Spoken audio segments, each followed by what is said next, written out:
Hi, I am stopping mid-run to share with you because today is a good example of a day where I simply don't feel my best physically.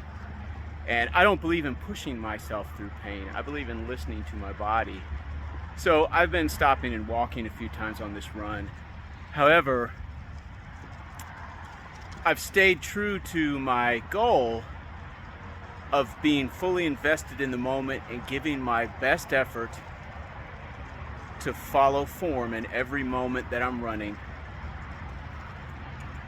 because of the rich rewards of doing that. Because when I attain a full presence in my body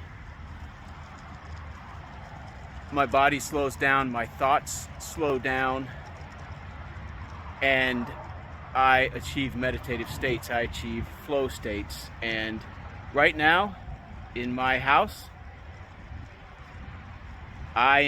we are all coming to grips with the last of our 4 sons getting ready to leave home for the last time. And yeah, it's no coincidence that episode 3 of The Last of Us aired last Sunday and gave me a great chance to sob. Not that I haven't had other opportunities and taken advantage of them.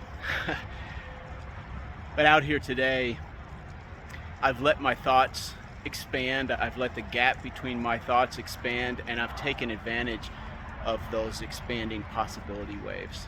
And so that's what the flow state has brought me today.